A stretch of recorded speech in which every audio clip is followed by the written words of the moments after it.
What up? Hey, what's going on? What's going on? Good to see you. So what's your actual name? What should I call you? You can call me Adonis. Why not? Adonis. Yeah. Okay. Okay. And you're in New York as well, right? Yeah, yeah, in Brooklyn. What part? I'm in Mill Basin. Okay. I'm in the bougie part, Park Slope. Oh wow. Oh man. But and so you're from Brooklyn originally. Yeah, yeah, born and raised, born and raised. I'm from Manhattan originally, from Hell's Kitchen. Oh wow, what's that like? I'm 45, so when I grew up there, it was a shithole, like a real stinky shithole. I could imagine. I could imagine. Crack, pimps, um, hookers, drug dealers. There was gangs back then, different gangs. This gang called the Decepticons. I think you're a lot younger than me. They called them the Decepticon. Damn. They called them Decepticons, and they were like I would see people get. I mean, so when I was coming up, this was the late '80s, mid '80s, late '80s, early '90s. Jumping was like the thing. There were no fair fights. They were just jumping shit out of people. I think they're probably still doing that now. I don't know what they're doing to the kids nowadays. I'm pretty sure they still jumping people, this time on camera. Yeah, right, exactly. Yeah. So Hell's Kitchen was fucked up. So you grew up in Mill Basin? Yeah, yeah, pretty much. It was initially in East Flatbush, and then we moved to Mill Basin, I think when I was 6, and I've been there ever since. Yeah. Okay. And how did you get into, what you're doing now, putting out all the content and stuff? Oh well, I was playing football in college, and then it came to a point where it's like you have the realization, like, yeah, I ain't gonna make it. So when that happened, it's like, all right, let me figure out what it is that I can do. And one thing I always was funny, so I'm like, okay, I'll give this a shot. And being a New Yorker yourself, there's a stand-up club everywhere. There's a comedy club everywhere that you can get into it. But when you're, doing the open mics, you're getting on stage and whatever, you're usually in front of a very, small crowd. The internet I think when I started was 2016, it was already booming. But then Instagram had just gotten video. YouTube was already blowing up left and right. Facebook was kind of transitioning more towards content creation and everything. So I was thinking, I'm like, you know what?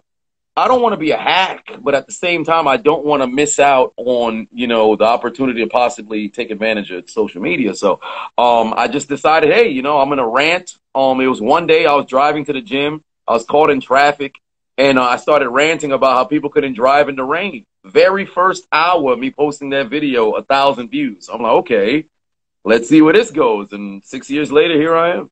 So you've been doing it since, I can't do math too good. February of 2016. 2016. Wow. And the reason why I'm talking to you is obviously you do a lot of boxing stuff, which so you're a boxing fan, I assume. Yeah, I'm a casual. I know a little bit of the history. I know a little bit about a lot of things, but I'm a big, I enjoy watching it.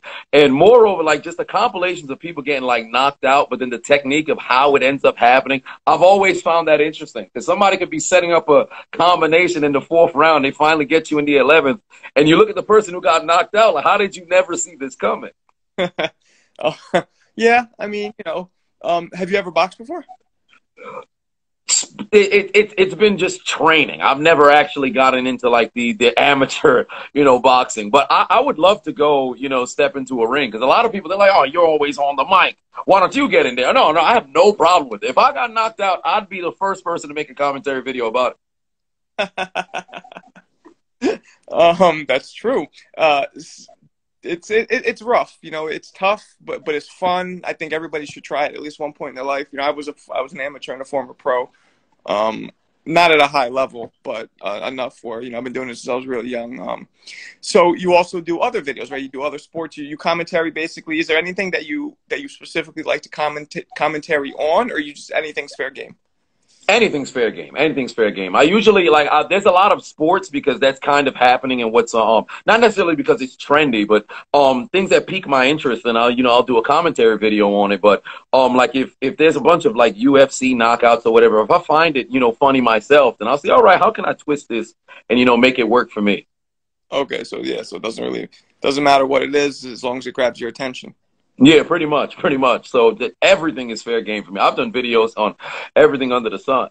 Do you edit it yourself? Oh yeah, yeah. I'm a one man team. Surprisingly enough, I don't know how the hell I've survived this long, because it's been a ridiculous amount of hours. But I'm literally a one man team. Wow. So you do all that, and did you know how to use editing software and all that stuff, or you learned for this? On the fly. Like I learned everything on the fly. So I started with a movie maker, and I still find times now where I'll still go back and use, movie maker. I think I'm probably the only person on the planet who still even has it. So I figured, all right, it's easy, it's simple, it's fast to the point. Why not give it a shot? Right, right, right. Good, man. So what of everything that you put out, what gets the most views? Like what specific type of commentary? I think it'd have to be the combat stuff. It'd have to be like the MMA, the boxing stuff. Because initially it was my football commentary that kind of was king on the channel. And then I think it had to be like last spring, from I started posting more frequently of the MMA and the boxing stuff, and just the views were going crazy. So a lot of people really enjoy watching people get sent to, the the figurative afterlife. Damn. Are you familiar with Roy Jones? Yes, yes, I am. Roy has some unbelievable knockouts. Now I know he has lost before, so he's my boy. And don't make fun of him losing, but he has knocked some people out.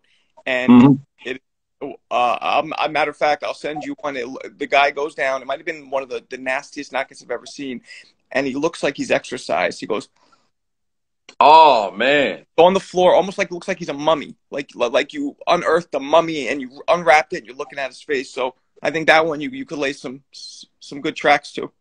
Definitely, I'd have to go because I did a 5-part series, or maybe 4 part. No, I think it was a 5-part series on Mike Tyson last year, to where I pretty much just initially it was just going to be a knockout compilation, but he had so much knockouts in his first run up to becoming champion. In fact, I think everything was a knockout. So it ended up becoming a 5-part series. So I was currently the upcoming series I'm going to do is Julian Jackson.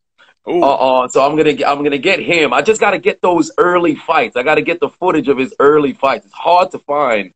And then of course I'm gonna see if I could get some Roy Jones going too. Yeah, Julian's he's a buddy of ours. We've interviewed him a couple times. Yeah, he produced some crazy knockouts. Yeah, I've never seen, because it's almost like he was what was Tyson in the middleweights? Like it didn't make sense. Like this dude was. I watched so many compilations of him knocking people out. It didn't make sense the way they looked. Like I never knew somebody's body can go down that way or look like that after you got knocked out. It's just very weird. Yeah, I mean, it's really all about the ones you don't see, the punches you don't see, or the ones that do that to you. Yeah, there's. I don't know if you've done ones of guys falling out the ring. You ever commentated? Oh yeah. I did that one on a I think it's I pretty much had all of the combat sports that I could find. So I had some K1 one championship, UFC in there, Bellator, some boxing as well, where people were just slipping underneath the bottom rope and things of that nature. So it was very interesting. Like I think was it Tommy Morrison I think it was Mercer was like beating him up on the rope, and then he almost ended up slipping out of the ring. I think a couple years ago, Bernard King, no, not Bernard. Bernard Hopkins had slipped through when somebody beat him in like 5 years ago, and he fell out the ring. I think, yeah, somebody beat him, and he just fell right out the ring. Like it's crazy. Yeah, it is. So have you ever done stand up, or you don't do stand up? No, I've done stand-up. Yeah, I do it. I've done stand-up. I've been around. I've been at the BK Estates in Brooklyn. I've done at the Climate Lounge out there in Manhattan. I've been at Gotham. I've done pretty much. I'm going around the city. Yeah, I've done a couple of open mics at Eastville a few years ago, actually. The one in Brooklyn or the one in Manhattan? In Brooklyn. Oh, yeah, down on in Atlantic. Yeah, I've been in there. Okay, yeah. So that's my club for people watching. That's my day job, but the boxing thing that I do is my side. My passion. Nice. Yeah, everybody gotta have a passion. Makes sense. Yeah.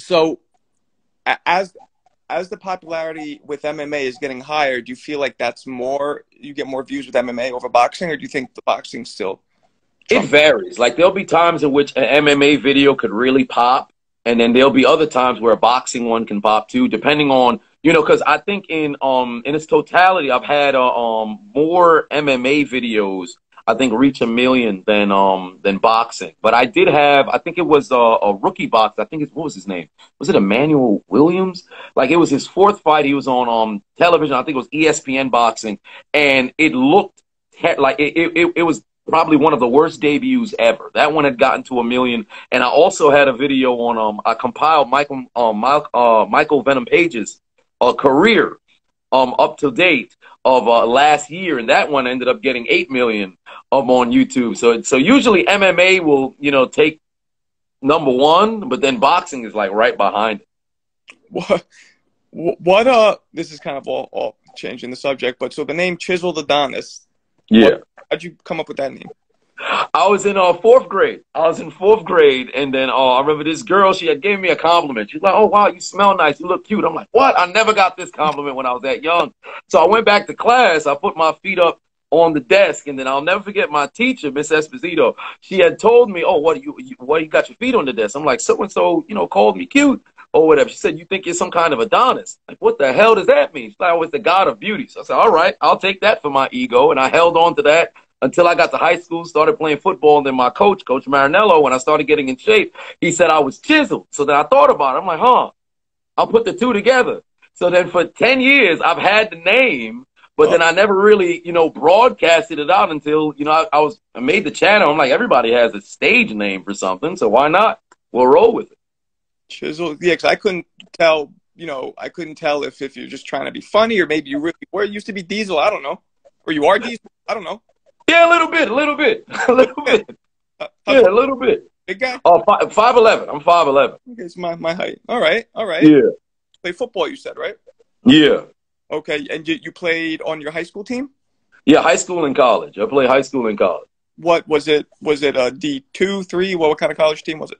It was it was a JUCO, and then they transitioned to D3. So I was in upstate New York. I was at Alfred State, but I was never one of those like special gifted players. Like I was run of the mill. I was average. And then I was just playing. I really enjoyed the game. I was still very passionate about the game. If I had the talent, I'd really be one of those guys who's still playing semi-pro into my 30s. Like I know I'm going to get an opportunity. Be one of those guys. But life. You got to live a life. Right. And how old are you now, if you don't mind, or unless you don't? 27. I'm gonna be 28 this year. Oh man, you're young. Good for you. Good for you. Yeah. I still got my youth for the most part. Hell yeah. So this is probably a full-time gig now, right? The commentary? Oh yeah, it is everything. Like, I haven't worked a regular job in years. It probably was 2017 maybe. It was like that. So it's like coming up on 5 years. I haven't I went 100% into this. So do you have you have a studio set up at home? Yeah. I got my lights that I'm using right now. I got my camera and everything. I put in this background this year and just pretty much bought a bunch of panels, soundproofing panels, just put them all up. I got myself like a professional microphone, audio interface. I just try to take anything and really grow it to make it more and more professional.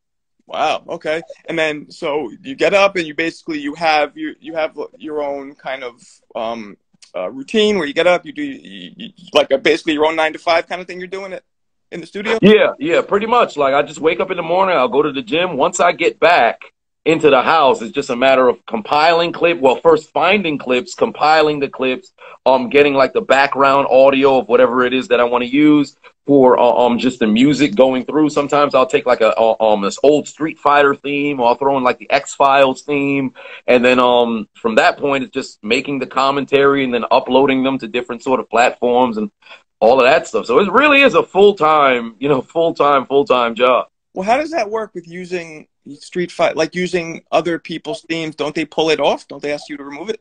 Well, depending on how, like, because with some music isn't copyrighted, some are.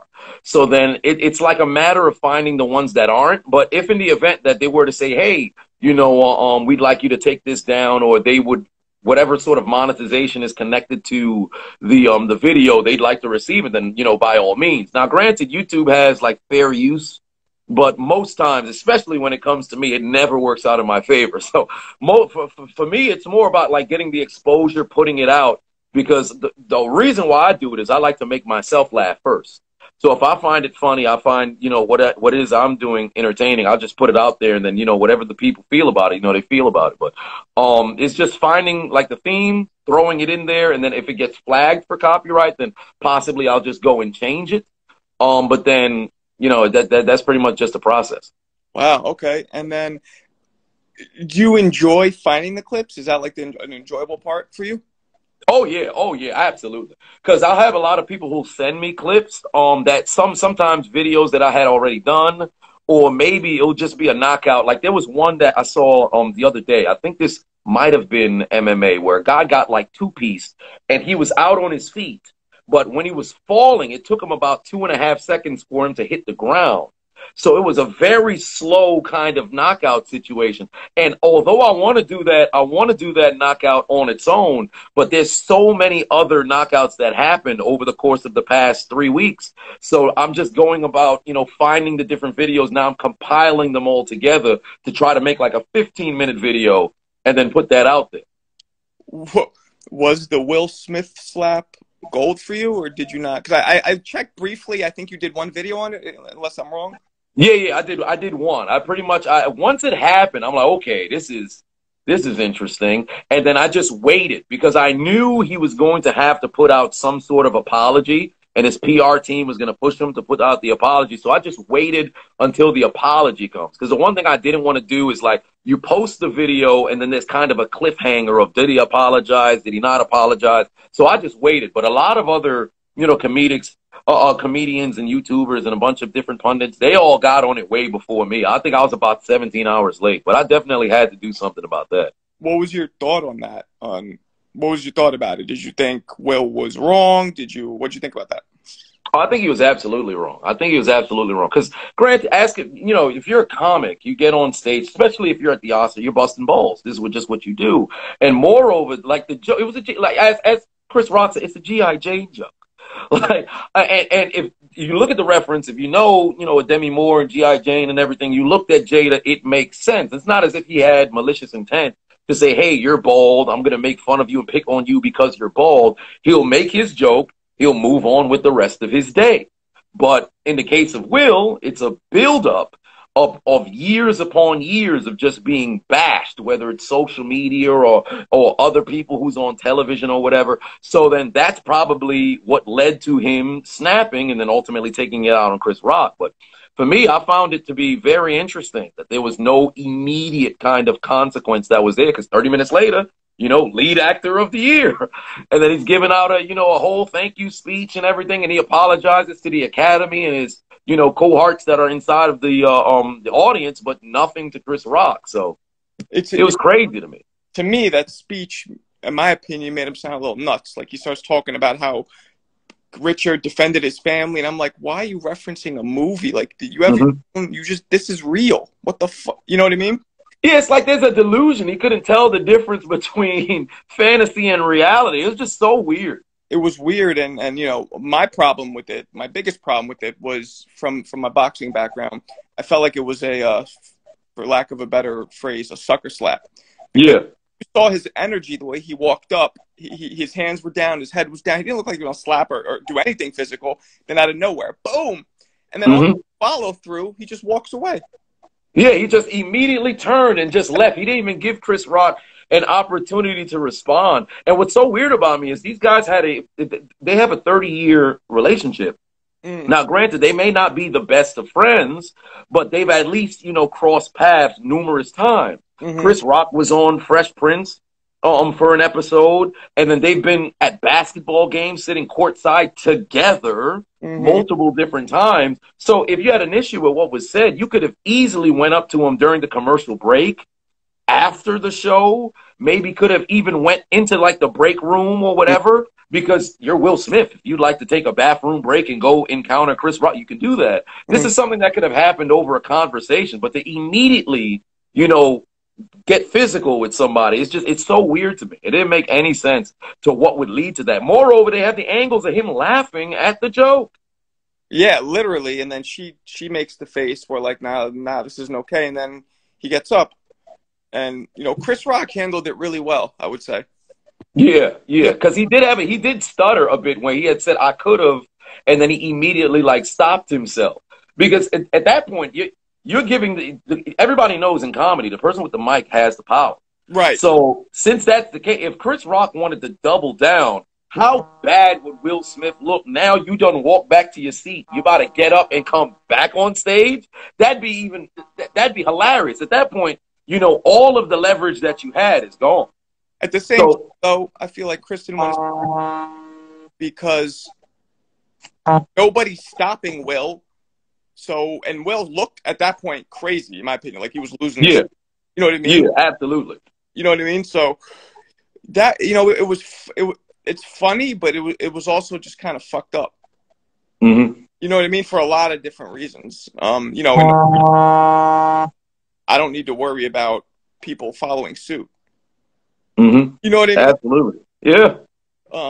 So yeah. So that was. So you only did one video, and so you didn't really look at that one like as much comedic gold as others, did you? No, I did. Like in my one video, I threw a lot of stuff that was in there, but the one I don't think that it's necessary to keep doubling down, doing the most on it, because at that point it's kind of going to be something that's beat to death unless something new comes out. Like I think there was a rumor going around that Jada had put out a statement saying that she didn't agree with the fact that Will had hit him, but apparently it's been debunked somewhat to where they said it wasn't actually, her direct statement or not. So until I hear, what they have to say about it, maybe if they do an episode of the Red Table Talk or whatever, then I'll probably do a follow-up because I'd like to hear what their reaction to everything is. Unfortunately, it's not a immediate reaction because time is going to pass, but it's going to be something. We'll see. So what's the most amount of views you have for one video? Do you know? For one? Yeah. It would have to be 8. I think on YouTube, it's my Michael Venom page one. It's at 8.1 million, I believe. So yeah, it's 8.1 million. But I've had videos on I did a roast on TLC. They have the my 3,000 pound life.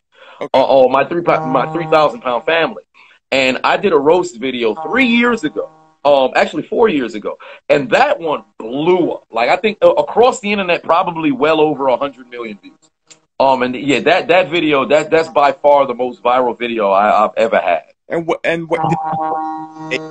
it blowed up as of late?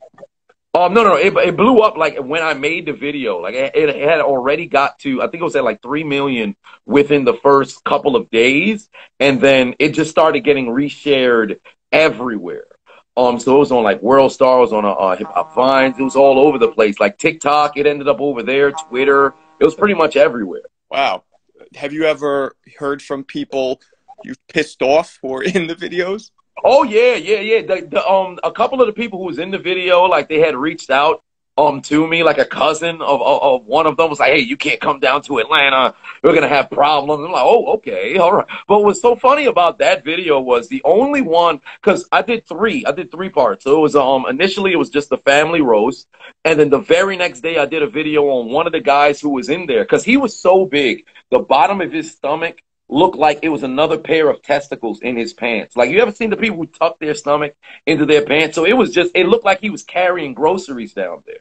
So I'm like, you can't just get mad at me for producing a video like you're not on television. If you're going to be mad at me, you also got to be mad at the people in the comment section because they're saying just as, worse things than I am. Right. But I understand it, of course. You gotta find somebody to be mad at.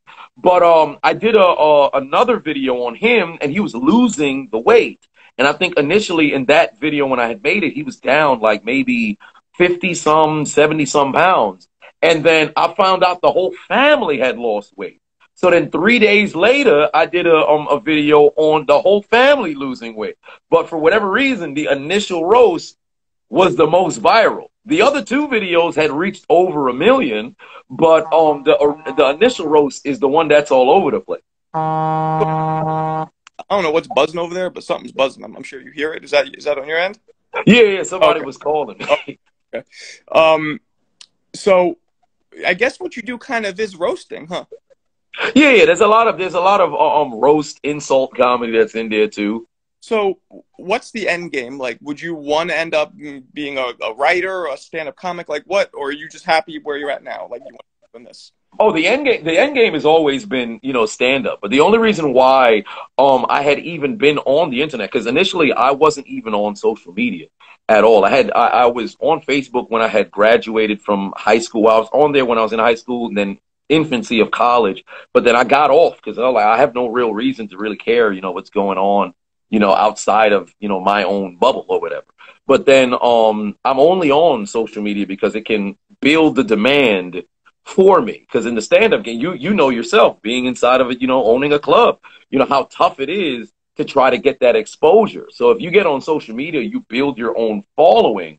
Now you don't have to be dependent for a producer of a show or promoter of a show to really go out there and, get you on the show. You can set up your own. So that's the only reason why, I'm really on social media. But then I've fallen in love with, building a rapport with people and, reaching thousands upon thousands of people. So it's pretty cool. Okay, so stand-up is the end game. And how often do you do stand-up now? Well, since the pandemic, it's not as frequent as it used to be. Because once the pandemic hit, it was like, all right, we had to wait. So I'm like working my way back into, getting on stage and trying to, go around on loops and everything. So And you know, for right now, it's probably I'm in there like a very low amount of times throughout the month. low amount of times. I mean, Yeah. and it must be different because, stand-up is usually like you don't really talk about yourself in your videos, but stand-up generally is about, a person's their self. So, Yeah. does that transition? You think that transition is difficult for you to do since your experience isn't really about talking about yourself? Not necessarily, not necessarily, because I think with it's you're still able to, you could cover different things. It's all about like how you go about it. Because I'm quick witted. So since that's the case, like let's say if something were to happen, like I remember there was a guy who sat front row when I was doing a show at the BK Estates on Utica in Brooklyn, and there was a guy who sat front row and he had a dead eye. So pretty much he was very cross-eyed. So it's like one eye was here, the other one was there. And it seemed like he kept trying to catch my attention with it because he just started looking around for no reason. So I'm sitting there and I'm an eye contact guy. Because a lot of comics, they don't like to really look the audience in the eye. They'll like look into the darkness or things in the background. I like to look at people and, while I'm telling the joke or whatever, like I make you feel as if, hey, we're going on this journey together. So I couldn't ignore the fact that, he was so cross-eyed. Hmm. So then I had to talk about it. And I have a bit on my commentaries when I say, somebody got knocked out from the east to the west. So then I use that while I was talking about his eyes. Like one eye is looking to the east, the other one's going to the west, and it really worked with the audience. They really enjoyed it. So I'm like, hey, some things can translate, others maybe not, but it's just you just got to keep going with repetition and see what works, and whatever works, it'll stick. Did he laugh at that? Yeah, yeah, he actually really got a kick out of it. 'Cause some people aren't a good sport. Some people, you get on some people, they're going to be very, offended. But he was a very good sport about it because I guess he looked at it like, hey, I'm sitting in the front, and he willfully sat in the front, so he was just coming looking for a good time. What would you say is your demographic of people who view your videos? Man, I'd have to say, if I had to break it down to a number, I'd have to definitely say between 18 and 34. So I'd have to say between 18 and 34, primarily men, because I think with the sport and of all of that, it's more men who view it than women. So I'd probably have to say like fellas between 18 to 34. Doesn't YouTube give those kind of stats? Yeah, yeah, they do. I rarely end up looking at it, but I do know it's more. I do have more men supporters than I do women, definitely. So maybe that's something to think about. You could even expand more, do something for the ladies. Yeah, probably. I don't know Figure what. out a different way to, you reach out, you grow because I have a female following. They exist. It's not like it's just a sausage fest everywhere. But just I'll probably figure out, different ways and incorporate different things, bring in many different viewers from all over the place. But then one thing I've definitely learned about, being on social media and just growing like a platform is usually got to placate to the people who follow you as well. Like, not to say that ignore, everybody else, but definitely double down on what works and make sure that works. And the beautiful thing about my channel is I'm not a lot of different content creators. They'll have like a set schedule where they say I'll upload once a week or maybe twice a week or twice a month or whatever. For me, it's so sporadic. Like, I have a video that I'm going to be premiering 20 minutes on at 11, so I always try to upload as frequent as possible. So there's always something for everybody. Right, right. I don't know if you've seen this. I'm sure you have. The OG dude in Chicago who works at like a gas station and he pranks Mm-hmm. people. Have you seen that? Oh, yeah. Where the people come in and then Khalid. they have banter. Yeah, Khalid. He'll just like he'll just give them like a pink lighter when they want to buy a lighter, and they'll get all you know. Yeah. Yeah, I've seen that. I've seen it. I've seen it a lot on. I think it's people have sent me like TikToks or something like that where he's been like he'll just give somebody something or I think is he also the guy with the like he'll touch somebody's hand when he's Yeah. giving the money back. Yeah. Or So I've seen a lot of his videos. the funniest why it's so brilliant, I think, is because it's in a real. I didn't know, because we come from New York. I thought where we came from was the worst, but that Chicago area where this dude lives looks fucking terrifying. But he'll play on the culture. So he'll play on he knows what people's like how to really push their buttons. So somebody will come in, give money, he'll say, "Okay, thank you, beautiful," to a dude, and the Yeah. dude loses his mind, Mm-hmm. throwing potato chip bags, and then Yep. Like they start going crazy, and it's a because initially when I had saw it, I'm like, okay, there's a possibility that maybe somebody's in on it or something like that, or maybe they have already built a rapport. But this guy's just he's balls to the wall. Yeah, that dude is a savage through and through. savage or yeah, really like but from what I understand, I think they all know him and they know he jokes around, but he still gets them somehow. Yeah. That's the interesting thing about it because I think they don't snap to where it gets physical because there must have already been a rapport. Oh Because no, I'm pretty sure it's a very popular, and there's also that glasses there too. But I'm sure there's been some people who, they probably had no clue who he was or what was going on. So they're like, I'm gonna wait outside the gas station. But it's Chicago. So if you're in the blistering cold, you can only stay out there for so long. So soon enough, it's like, you know what? I'm never gonna come back to this gas station again. have you ever thought about doing prank stuff? No. I don't think it wouldn't really work with me. I don't think I'd be good in that field at all because I wouldn't be able to pull it off. I'd immediately because my mind moves a mile a minute. Uh-huh. So then I'd go off of whatever prank script that I may have had. I'd immediately go off script and then it'd all be ruined. Yeah, okay, it'd be a mess, huh? Now what you're doing is good. I want to get you at the club for sure.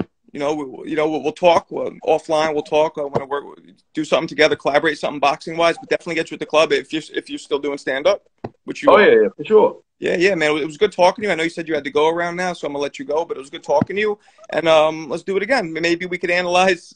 Maybe we could jump on and analyze a fight every now and then, or something like that. Yeah, for sure. That sounds cool, man. I'd love to do it. Yeah, cool. All right, man. Well, thanks for talking to me, and we'll do it again. Take care, man. All right, peace. Hey guys, please subscribe and smash that like button. And if there's any fighters you want us to interview or anything else, any questions or comments, hit us up. We're here for you.